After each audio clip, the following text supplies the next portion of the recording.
Welcome back my YouTube channel Old Car Stories. Today, we take you on a journey back in time to explore one of the most iconic vehicles in automotive history. This car, Chevrolet Impala, begins in 1958, a year that marked the beginning of a legacy. Originally introduced as a top-tier trim level of the Chevrolet Bel Air, the Impala was designed to offer style, comfort, and a taste of luxury at a price the average American could afford. It quickly captured the imagination of buyers across the country, not only because of its good looks, but also for what it represented: freedom, success, and the open road. With its distinctive triple taillights, the 1958 Impala stood out immediately.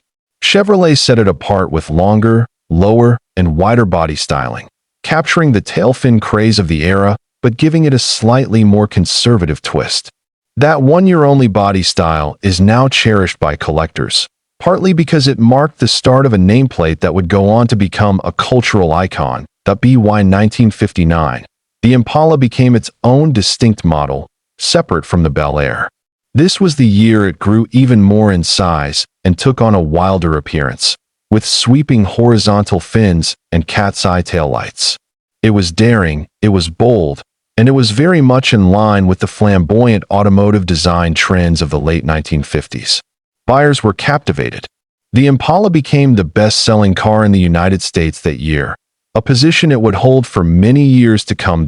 In the early 1960s, the Impala evolved again. The 1961 model introduced a more refined and cleaner design language, moving away from the extravagant shapes of the late 50s. And then came 1962 through 1964, what many consider the golden era of the classic Impala. These years brought sleeker lines, more powerful engine options, and the now legendary SS, or Super Sport, package. The 1964 Impala SS, in particular, became a legend in its own right.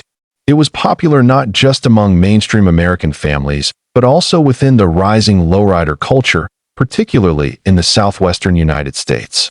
Its long, flat body and strong frame made it ideal for hydraulic suspensions. The Impala, without trying, became a symbol of style and rebellion, a canvas for self-expression on wheels. Performance became a big part of the Impala's identity during the mid-1960s. Chevrolet offered an impressive range of V8 engines, including the big block 409, which gained fame through pop culture, most notably in the Beach Boys' hit song 409.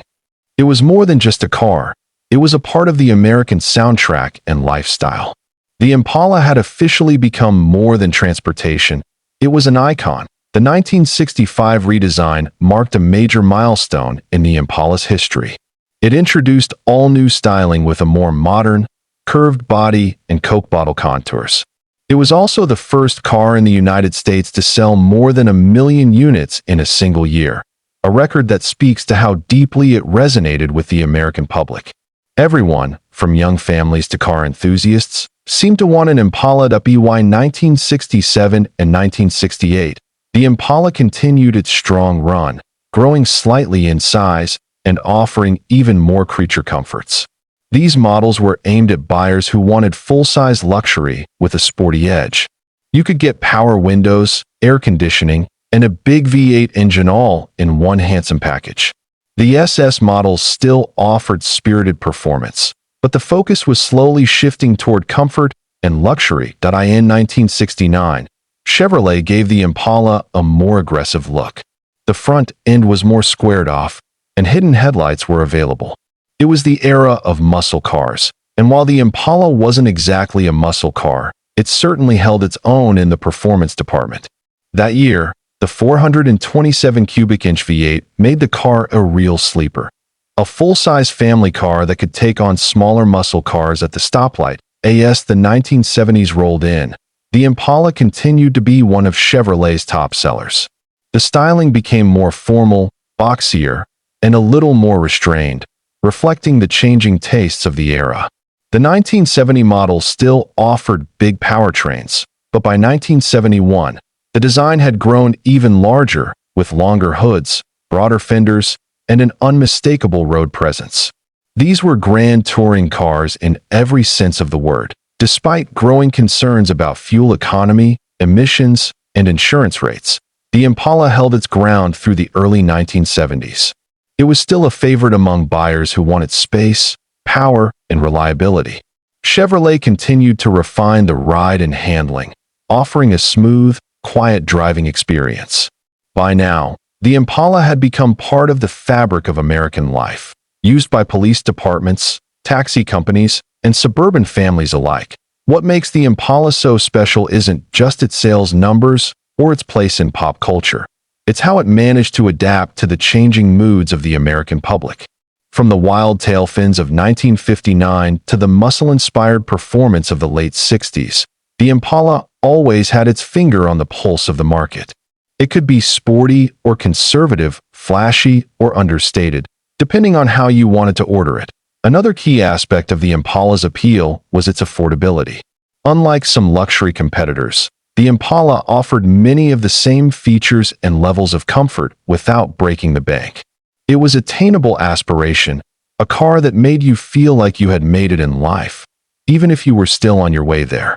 That emotional connection is a big reason why the Impala name has stayed alive for so long. It's also impossible to talk about the Impala without mentioning its role in community and car culture. Whether in lowrider clubs, classic car shows, or even drag strips, the Impala earned respect. Owners took pride in customizing them, preserving them, and passing them down through generations.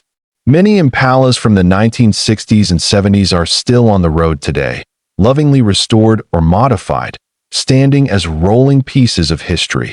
Collectors today prize the classic Impalas for their style, simplicity, and enduring charm. Models from 1961 to 1964 are especially desirable, particularly the SS versions with high-performance engines. But even the less sporty trims are celebrated for their craftsmanship and presence. These were cars built during a golden age of American automotive design, where metal met muscle and imagination ruled. Beyond the facts and figures, the Impala represents something greater. It's a reminder of a time when cars were more than just tools. They were statements. They told a story about who you were and where you were going. And for millions of Americans, the Impala was part of that journey, mile after mile, year after year. As we look back today, this car 1958 Chevrolet Impala Classic United States era remains a symbol of mid-century American optimism. It's a car that grew with the country, adapting to new styles, new technologies, and new generations of drivers. Whether you admire it for its design, its performance, or its cultural impact, there's no denying that the Impala earned its place in automotive history. The next time you see a classic Impala cruising down the street or parked at a car show, take a moment to appreciate the legacy. Behind the chrome trim and the rumbling V8 is a story of American ingenuity, resilience, and passion for the open road. That's the real beauty of the Impala. More than a car, it's a story worth remembering.